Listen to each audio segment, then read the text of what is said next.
Bien, je remercie Monsieur l'administrateur, je remercie l'Assemblée des professeurs qui m'a confié la charge de l'organisation de ce colloque de rentrée. Et je remercie Madame Benita qui a contribué plus que largement à la mise au point matérielle de cette rencontre. En fait, pour donner d'informations, malheureusement, M. Manfred Kropp, qui est annoncé dans le programme, ne pourra pas être parmi nous pour raison de santé. Et il n'a même pas pu nous envoyer un texte qu'on aurait pu lire parce que sa santé ne lui permet pas. Nous lui souhaitons évidemment un prompt rétablissement. J'aurais dû peut-être faire une présentation plus générale, mais en fait, ça s'embraye directement sur mon texte, que je ferai peut-être un peu plus long que les autres contributions, puisque c'est le texte de cadrage sur l'œuvre et la vie de Renan qui permettra ainsi aux autres de trouver place à l'intérieur de ce cadrage. Normalement, nous donnons une demi-heure environ aux intervenants et puis un quart d'heure pour quelques questions. Il faut qu'on tienne l'heure parce que la charge, nous sommes quand même un programme relativement chargé. Alors, en effet, le 2 octobre 1892, il y a à peine plus de 120 ans, dans ces lieux mêmes, Renan est mort, puisqu'il est mort au Collège de France, puisqu'il était administrateur et qu'il a donc connu ses derniers instants dans son logement de fonction. Et comme on vient de le rappeler, c'est aussi le 150e anniversaire de sa célèbre leçon inaugurale au Collège de France, 2 raisons légitimes pour que le collège en tant que tel lui rende hommage. Il nous est difficile, même quand nous recevons un prix Nobel, d'imaginer l'influence de Renan en son temps. En 1902, Anatole France écrivait « Renan fut l'un des plus vastes génies de ce temps, linguiste, épigraphiste, historien, philosophe. Il fut la plus grande lumière du XIXe siècle. La probité de son esprit égalait la vigueur de son intelligence.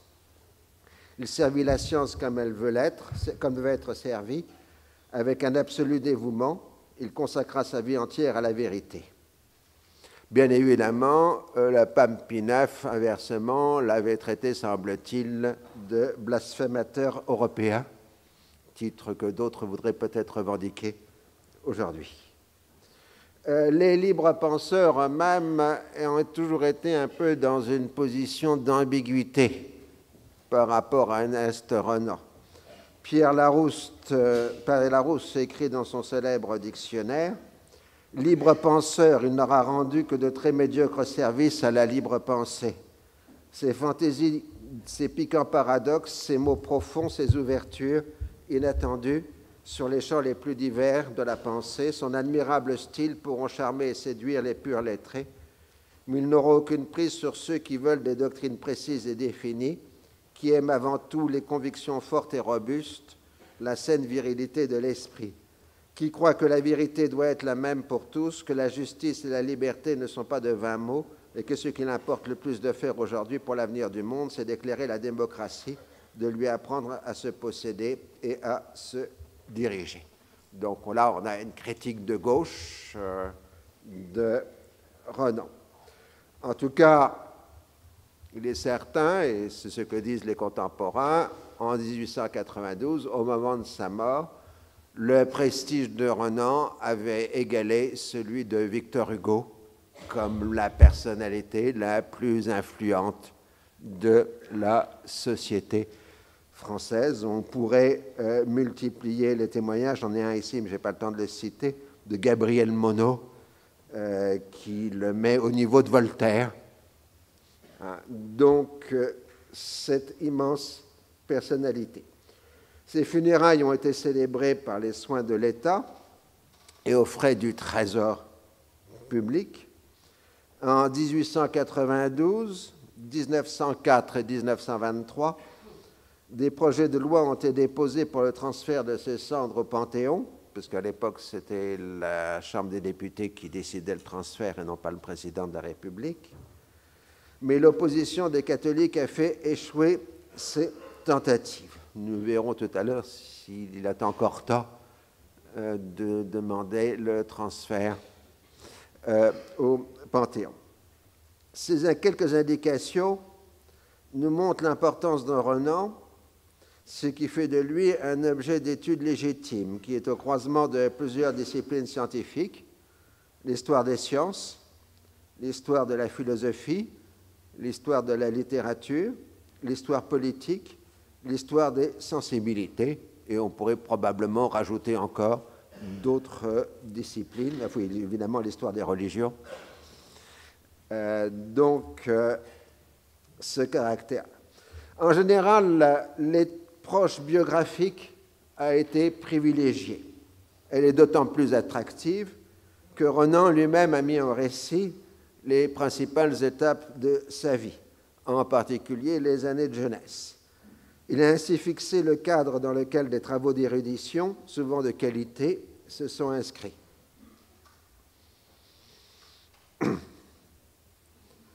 L'autre courant dominant a été celui de l'étude de la pensée de Renan et de son influence sur son temps et sa postérité. La place spécifique de Renan dans l'évolution de différents savoirs a été moins marquée. On va essayer ici de s'appliquer à ces différents domaines. Mais comment devient-on Ernest Renan? Ce qui a fait la carrière d'Ernest Renan a été l'orientalisme. On peut même dire qu'il est le modèle parfait de la caricature qu'en a fait un siècle après Édouard Saïd. Il a parcouru les millénaires et les cultures, en a fait des essences et a multiplié les jugements péremptoires de nature essentialiste. Les politiques ont utilisé ses écrits pour justifier leur politique coloniale. Le procès rétrospectif est facile à faire et n'a pas attendu le critique palestino-américain. Déjà en 1950, avec rage, Aimé Césaire a souligné la parenté entre Renan et l'hitlérisme, mais plus tard, le même Césaire s'inspira du Caliban de Renan pour écrire une tragédie. Renan est né le 28 février 1823 à Tréguier, c'est-à-dire l'année qui suit la création de la Société asiatique de Paris.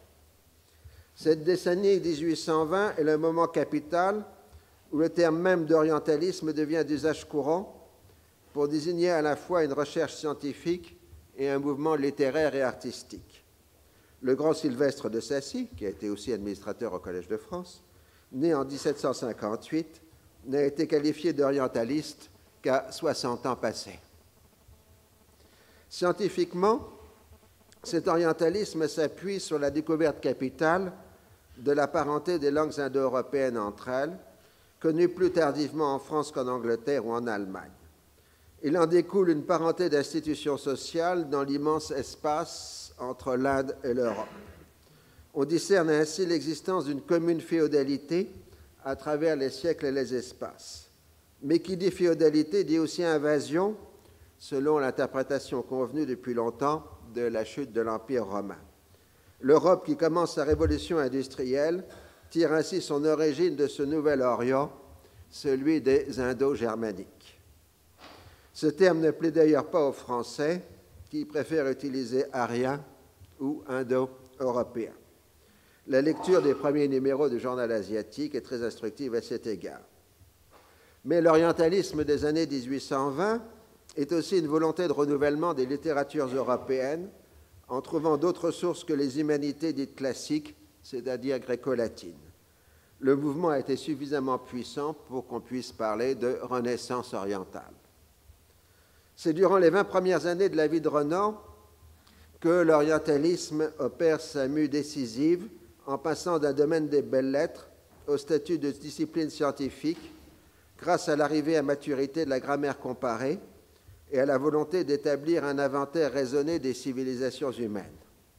Là encore, la fin de la décennie 1820 est le moment décisif où le terme civilisation, conçu comme un mouvement de l'esprit humain dans l'histoire, dans une problématique du progrès, passe au pluriel pour désigner les grands ensembles historiques et culturels que nous connaissons encore. Ainsi, Guizot, dans son célèbre cours sur l'histoire de la civilisation en Europe, de 1828-1829, oppose le monolithisme des autres civilisations au pluralisme dynamique de la civilisation européenne. Je cite: « Quand on regarde aux civilisations qui ont précédé celles de l'Europe moderne, soit en Asie, soit ailleurs, y compris même la civilisation grecque et romaine, il est impossible de ne pas être frappé de l'unité qui y règne. Elle paraît émaner d'un seul fait, d'une seule idée. On dirait que la société appartenait à un principe unique qui la dominait et en a déterminé les institutions, les mœurs, les croyances, en un mot, tous les développements. » Fin de citation. Évidemment, le jeune Breton ignore tout cela. Il est né dans un milieu aisé mais appauvri du fait de la disparition du père. Il montre des dons précoces pour les études et on attend de lui qu'il devienne un prêtre. Il est ainsi envoyé en 1838 au petit séminaire de Saint-Nicolas du Chardonnay et on connaît les sacrifices matériels que sa sœur Henriette fait pour lui permettre d'avoir ses longues études. Puis c'est le séminaire d'Issy, dépendant de Saint-Sulpice, et en 1842, l'entrée dans la grande crise religieuse qui l'amène à douter, d'où le fait qu'il est amené à quitter le séminaire en 1845 pour vivre dans des conditions assez misérables.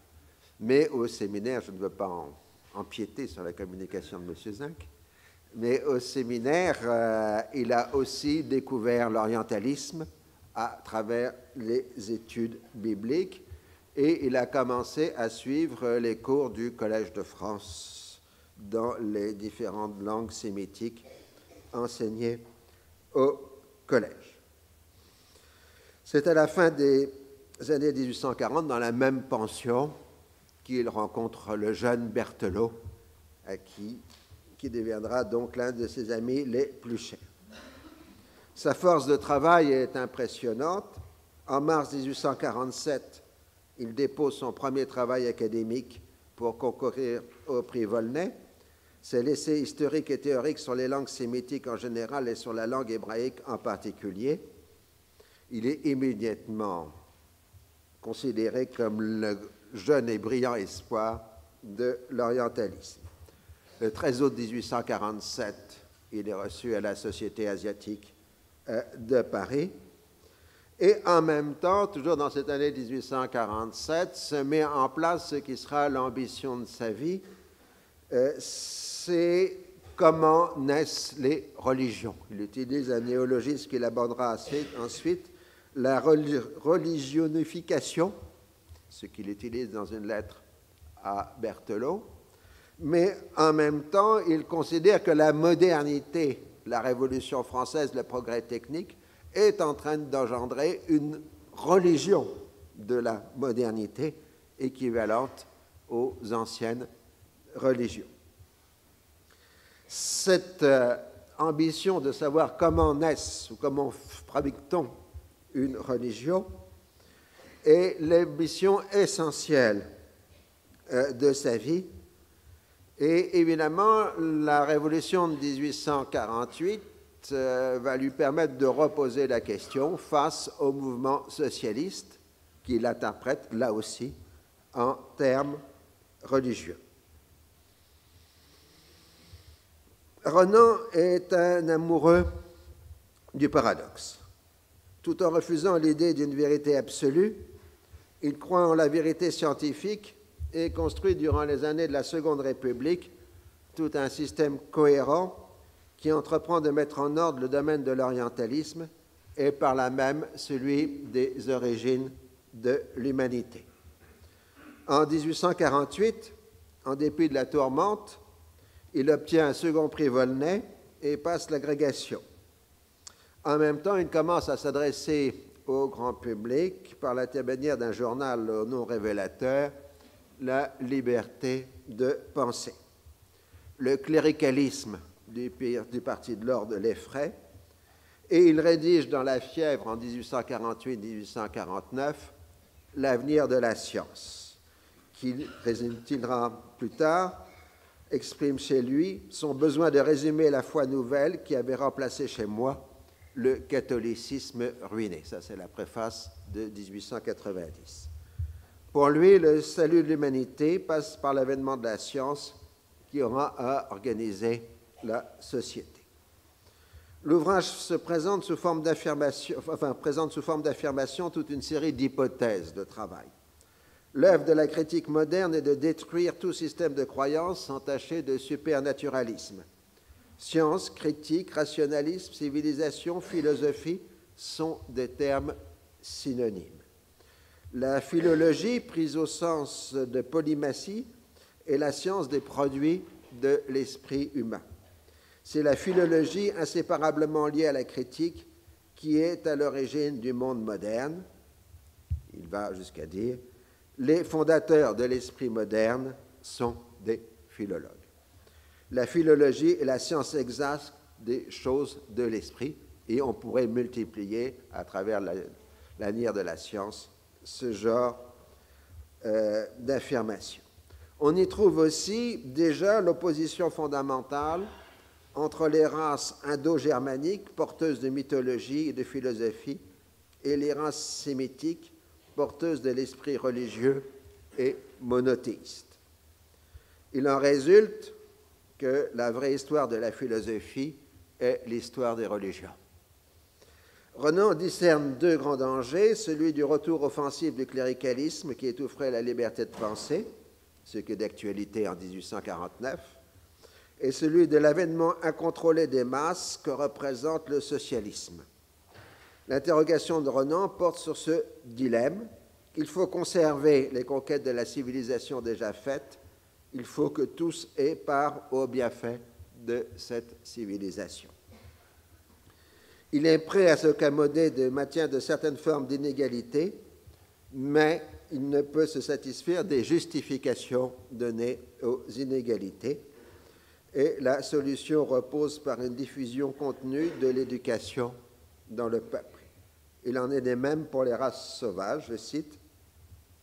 « J'imagine du reste que l'étude scientifique expérimentale de l'éducation des races sauvages deviendra un des plus beaux problèmes proposés à l'esprit européen lorsque l'attention de l'Europe pourra un instant se détourner d'elle-même.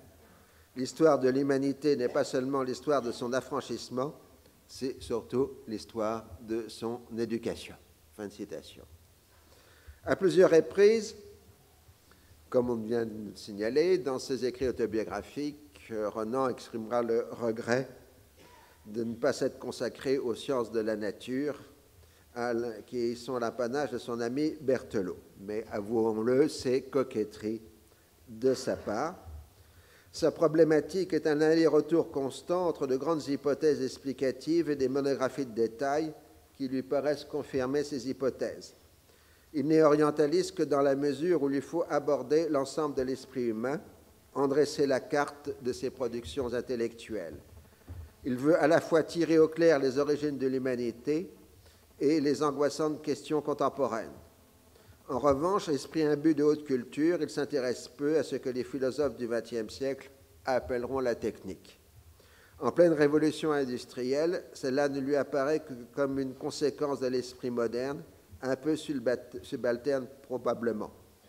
Ainsi, le discours sur l'imprimerie et le chemin de fer, qui rapproche les hommes, ressemble pour lui à ce que Flaubert appellerait des idées reçues. Il a rapidement renoncé à la publication de L'avenir de la science, ouvrage présomptueux pour un gamin de 26 ans. Il faut d'abord faire ses preuves dans le domaine scientifique. À l'automne 1849, il reçoit une mission d'études en Italie avec Charles d'Arenberg. C'est la première fois qu'il quitte la France et la Bretagne. Il découvre la France du Sud, puis Rome, puis le reste de l'Italie.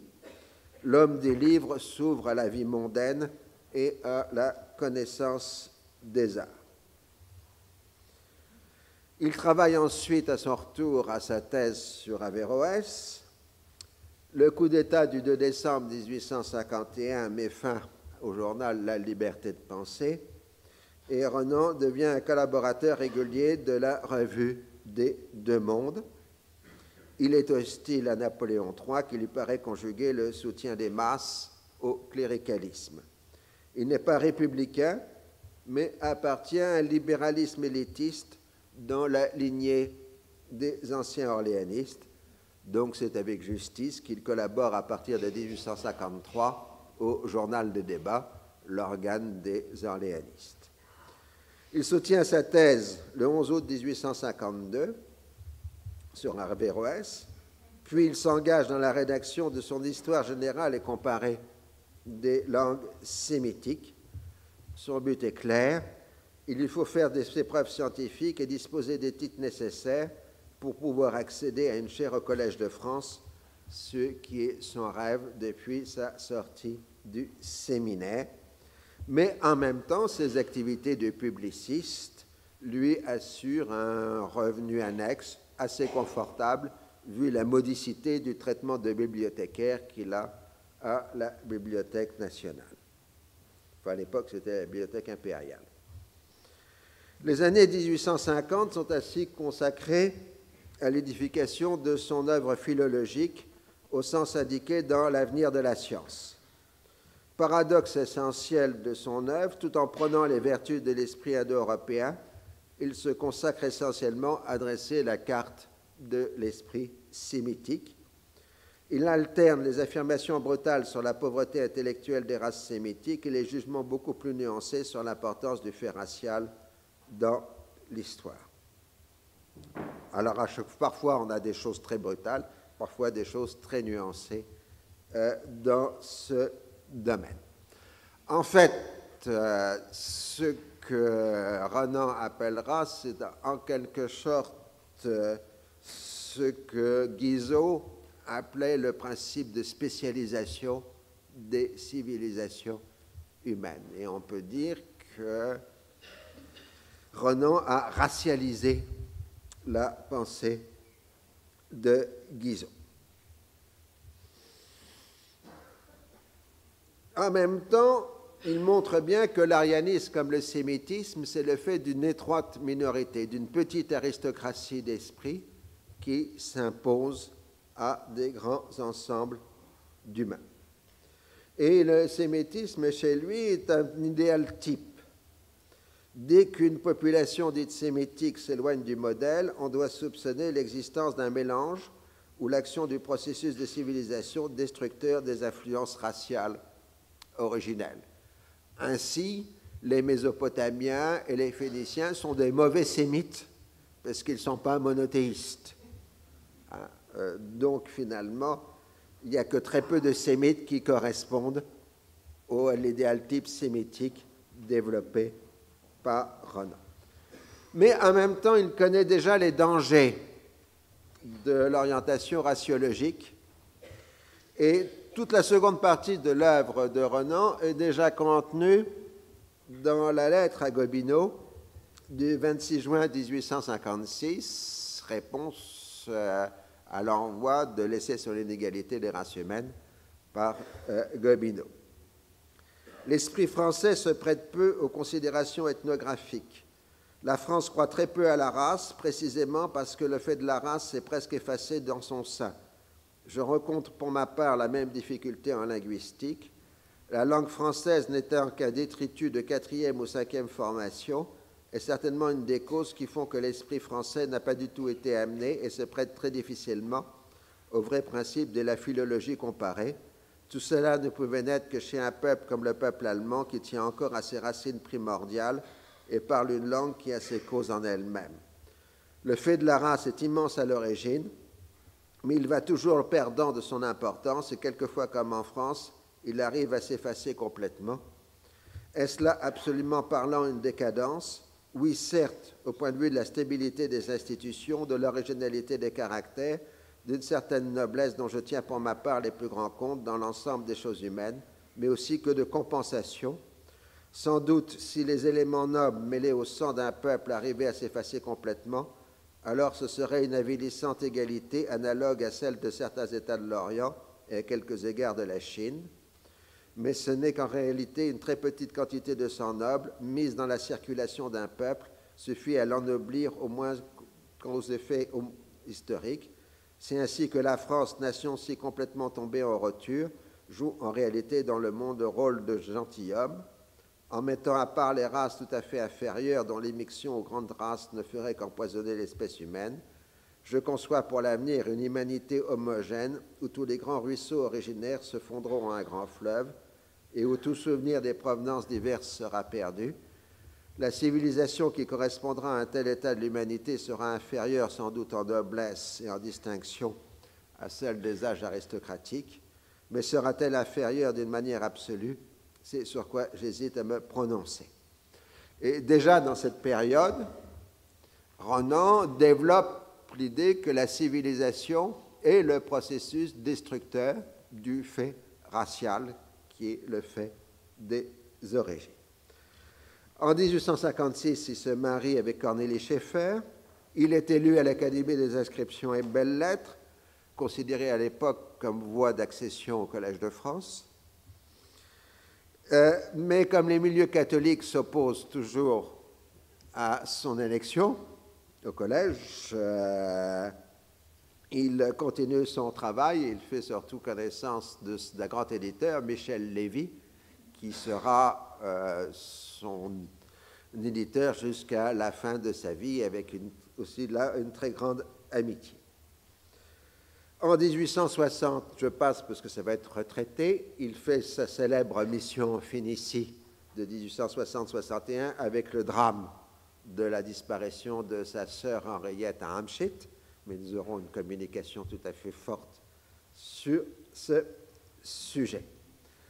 Le retour de la mission de Phénicie lui permet l'élection au Collège de France le 2 décembre 1861, date curieuse. Les milieux catholiques protestent, tandis que la gauche libérale l'accuse de s'être laissé acheter par le régime, ce qui fait que le jour de la leçon inaugurale du 22 février 1862, il y a deux oppositions dans la rue, celle des catholiques et celle des républicains. Mais en tout cas, on est dans une atmosphère de quasi-émeute, ce que lui ne fait qu'encourager en quelque sorte avec son célèbre « Jésus, un homme incomparable, si grand que bien qu'ici tout doit être jugé au point de vue de la science positive, je ne voudrais pas contredire ceux qui, frappés du caractère exceptionnel de son œuvre, l'appellent Dieu ». On sait que cette phrase, une des phrases essentielles de l'histoire de la pensée du XIXe siècle, a provoqué un tel scandale qui a amené, comme on le verra, sa révocation.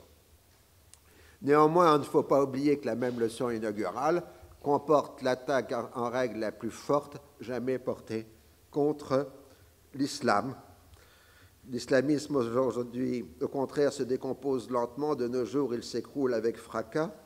À l'heure qu'il est, la condition essentielle pour que la civilisation européenne se répande, c'est la destruction de la chose sémitique par excellence, la destruction du pouvoir théocratique de l'islamisme, par la conséquent la destruction de l'islamisme, car l'islamisme ne peut exister que comme religion officielle. Quand on le réduira à l'état de religion libre individuelle, il périra. L'islamisme, ce n'est pas seulement une religion d'État, c'est une religion excluant l'État, c'est une organisation dont les États pontificaux seuls en Europe offraient le type. L'un est la guerre éternelle, la guerre qui ne cessera que quand le dernier fils d'Ismaël sera mort de misère ou aura été relégué par la terreur au fond du désert.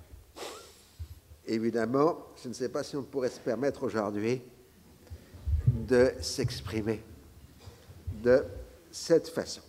Et conclusion, l'avenir, messieurs, est donc à l'Europe et à l'Europe seule. L'Europe conquérera le monde et y répandra sa religion, qui est le droit, la liberté, le respect des hommes, cette croyance qui a quelque chose de divin au sein de l'humanité. Alors évidemment, après la publication de la leçon par le journal de débat, le scandale atteint son maximum et Renan est suspendu de ses fonctions au Collège de France. Mais en même temps, il entre au Dîner Manier, sorte de club élitiste et libre-penseur. Il y côtoie les plus grands intellectuels de son temps, Sainte-Beuve, Les Goncourt, Flaubert, Théophile Gautier, Taine, Berthelot. Ça lui vaudra une série de notations assassines dans le journal des Goncourt et évidemment des scandales à répétition quand le dit journal sera publié quelques décennies après. C'est durant la mission de Phénicie que la conception d'un ouvrage sur la vie de Jésus, qui était en fait tout le travail de Renan, puisque toute l'œuvre précédente en est la préparation, est arrivée à maturité. Et la vie de Jésus est publiée le 24 juillet 1863. Nouveau scandale, l'Église parle de blasphème, mais aussi immense succès de librairie qui lui donne à Renan l'indépendance phéniciaire et qui lui vaut la révocation définitive de sa chaire du collège. En 1864, il entame un tour de la Méditerranée orientale pour se documenter pour la suite de la vie de Jésus. La découverte d'Athènes lui permettra d'écrire la prière sur l'Acropole. Les apôtres paraîtront en avril 1866 et la succession des volumes sur les origines du christianisme s'étendra jusqu'à 1882. En 1869, il essaye de faire une rentrée en politique. Il est candidat du tiers parti d'Émile Ollivier aux élections de 1869. Il est battu et en tire une forte méfiance envers le suffrage universel, mais il est caractéristique qu'il soit un orléaniste rallié à l'Empire libéral. Telle est sa position politique en 1869. La guerre de 1870 est pour lui un drame terrible parce que depuis ses années de jeunesse, il était attiré par la puissance de la culture allemande et David Strauss, auteur d'une vie de Jésus, avait été sa grande référence intellectuelle dans son travail sur les origines du christianisme. Ça s'accompagne d'une polémique publique à travers journaux entre lui et David Strauss, avec en particulier ce qui sera considéré malheureusement pour le XXe siècle comme prémonitoire, le danger que constitue la vision allemande de la nation. Je cite. « Notre politique, c'est la politique du droit des nations, la vôtre, c'est la politique des races. Nous croyons que la nôtre vaut mieux. La division trop accusée de l'humanité en races, outre qu'elle repose sur une erreur scientifique, très peu de pays possédant une race vraiment pure, ne peut mener qu'à des guerres d'extermination, à des guerres zoologiques, permettez-moi de le dire, analogues à celles que les diverses espèces de rongeurs ou de carnassiers se livrent pour la vie. Ce sera la fin de ce mélange fécond, composé d'éléments nombreux et tous nécessaires, qui s'appelle l'humanité. Vous avez levé dans le monde le drapeau de la politique ethnographique et archéologique en place de la politique libérale. Cette politique vous sera fatale. » Les lettres à Strauss seront publiées en complément de la réforme intellectuelle et morale, au contenu désabusé, voire conservateur. Mais en même temps, la première chasse de la République, du gouvernement de la Défense nationale, en décembre 1870, c'est d'avoir restauré Renan dans sa chaire du collège. On note à ce moment-là que depuis 1868, il est aussi le rapporteur annuel de la Société asiatique, ce qui permet de faire un état du monde orientaliste tous les ans. Et on voit aussi comment sa pensée est devenue aussi assez rigide. Il refuse d'admettre l'existence d'une race touranienne porteuse de civilisation. Le problème, c'est qu'on vient de découvrir Sumer.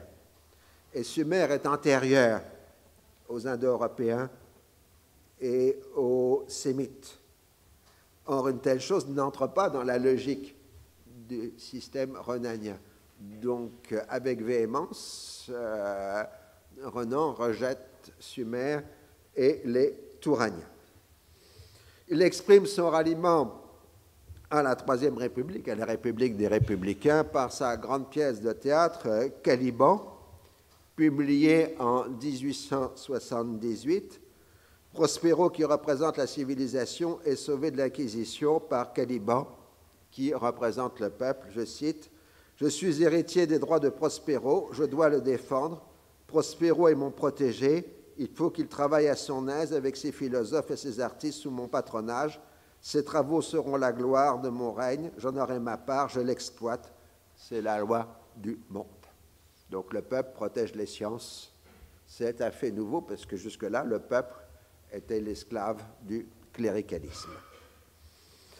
Dans ses interventions publiques, il plaide à la fois pour une harmonie des peuples européens et pour une supériorité des races européennes sur le reste du monde, justifiant ainsi la domination coloniale en refusant d'appliquer aux non-européens sa grille d'interprétation sur la civilisation destructrice du contenu originel des races et des cultures.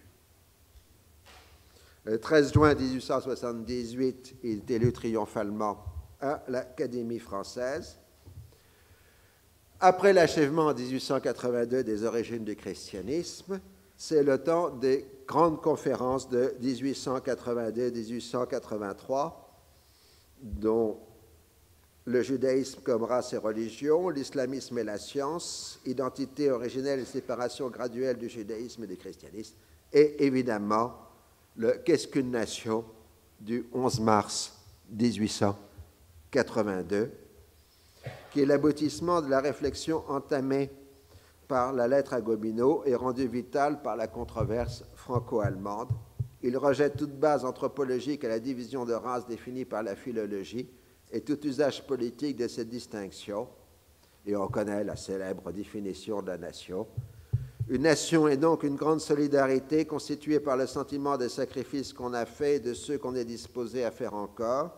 Elle suppose un passé, elle se résume pourtant dans le présent par un fait tangible, le consentement, le désir clairement exprimé de continuer la vie commune. L'existence d'une nation est, pardonnez-moi cette métaphore, un plébiscite de tous les jours, comme l'existence de l'individu est une affirmation perpétuelle de la vie. Et tout le monde sait que cette définition de la nation reste encore au centre de toutes les problématiques sur la nationalité.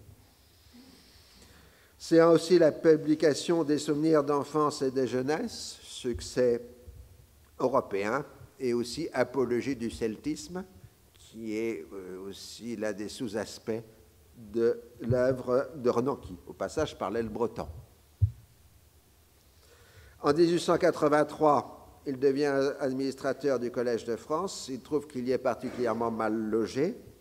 En 1885, il succède à Victor Hugo comme conscience de la nation. Alors, j'ai des témoignages sur les cours de Renan au Collège de France. En fait, il faisait la même chose que dans son bureau, c'est-à-dire de l'exégèse de textes. Ce n'était pas la charge terrible que représente aujourd'hui pour les professeurs la rédaction du cours. Le dernier grand ouvrage est l'histoire du peuple d'Israël, dont la publication sera en partie posthume, une relecture profane de la Bible comme objet d'histoire et comme prélude aux origines du christianisme. À partir de la fin des années 1880, sa santé s'est dégradée, mais il conserve une impressionnante capacité de travail jusqu'au début de l'été 1892, puis c'est un effondrement jusqu'à sa mort le 2 octobre 1892. À sa mort, Renan était l'une des grandes gloires de la France républicaine, ce qui était un peu inattendu compte tenu de son évolution politique. Toute sa vie, il a été un libéral élitiste, bien que convaincu des mérites de l'éducation populaire. Il n'est devenu républicain que parce que la République est devenue libérale, en maintenant à distance les pressions du cléricalisme dont Renan a souffert jusqu'à l'avènement de la République des Républicains. Il a conservé jusqu'au bout une certaine ironie dans les affaires publiques, tout en étant sensible aux honneurs qu'on lui octroyait. Son immense succès repose sur ses qualités d'écrivain et sur sa capacité à répondre aux interrogations de son temps. À ce siècle de l'histoire qu'était le XIXe siècle, il a donné une réponse historique à la question de la nature de la religion en refusant tout surnaturel. Il est intervenu à de multiples reprises dans les grands dossiers. Renan se considérait comme scientifique et son œuvre a été remise en cause immédiatement après sa mort. Dès 1893, Jean Damesteter remettait en cause l'existence tout simplement de races sémitiques et de races indo-européennes. Les orientalistes du XIXe siècle ont travaillé de la même façon que les savants des sciences de la nature. Ils ont tenté de mettre au point de grandes hypothèses explicatives qui permettraient de mettre en ordre des quantités de faits jusque-là disjoints. En cela, la théorie des races chez Renan est l'analogue de celle de l'éther chez les physiciens de son temps. Elle représente un état du savoir qui a été ensuite dépassé grâce à de nouvelles hypothèses. En revanche, la collecte des faits philologiques et archéologiques reste un acquis pour toujours. Il n'en reste pas moins que les orientalistes du XIXe siècle ont été les inventeurs du mythe arien. Pour ces quelques dizaines de savants dispersés à travers l'Europe, il s'agit bien d'une hypothèse de travail élaborée à partir des données de la philologie qui tend à devenir une science des origines. La question historique est de savoir comment ces concepts évolutifs, réservés à une étroite élite, sont devenus des identités figées au contenu mortel un demi-siècle après la mort de Renan. Sur un point, la responsabilité de Renan est importante. Son succès de librairie dans l'Europe entière a popularisé les termes d'arien et de sémite qui, avec les déformations que cela implique, sont entrés dans l'usage courant dans les dernières années de sa vie. On a vu son refus catégorique de toute assimilation entre l'ethnographie ethnologique et l'anthropologie physique, et son ethnographie, philologique, pas ethnologique, ça ne voulait rien dire, et l'anthropologie physique et son inquiétude perceptible sur les dangers d'une politique fondée sur l'ethnographie. Il est absurde de taxer Renan d'antisémitisme. Son apologie du miracle grec ne doit pas cacher qu'il a consacré toute sa vie à la chose sémitique. Il affirmait très tôt que les Juifs de son temps ne constituaient pas une race. Il voyait en eux les représentants du libéralisme moderne, thème qui sera repris négativement par les antisémites. Dans sa critique de l'Allemagne d'après 1870, il lui est arrivé de dire que les Juifs allemands étaient les seuls à avoir conservé l'esprit libéral dans ce pays. Alors, j'avais une citation de Lucien Febvre, mais je y passe, ce sera pour la publication écrite. Aujourd'hui, ce qui est le plus vivant dans la pensée de Renan, c'est sa définition de la nation, qui est le point de référence permanent de tout débat sur l'identité nationale. Une partie de son œuvre est toujours appréciée pour ses qualités littéraires. Depuis la publication de ses œuvres complètes par Henriette Psicari, on a entrepris la publication de sa correspondance générale. Une part notable de ses œuvres est maintenant disponible sur la toile, alors que du temps de Lucien Febvre, elle n'était disponible qu'en bibliothèque. Mais si on projetait de nouveau de transférer ses cendres au Panthéon, il serait certain qu'il serait traité de raciste, d'islamophobe et de compromission avec le colonialisme. En revanche, on ne parlerait plus de ses attaques contre le catholicisme. On a vu récemment un nouveau président de la République qui, saluant la mémoire de Jules Ferry, a cru nécessaire d'évoquer, je cite, « ses égarements politiques. Sa défense de la colonisation fut une faute morale et politique. Elle doit être à ce titre condamnée. » Fin de citation. Remettre Renan sur la place publique risquerait de conduire à un flétrissement analogue. Donc je crois qu'on doit définitivement renoncer au projet de le mettre au Panthéon. Je vous remercie.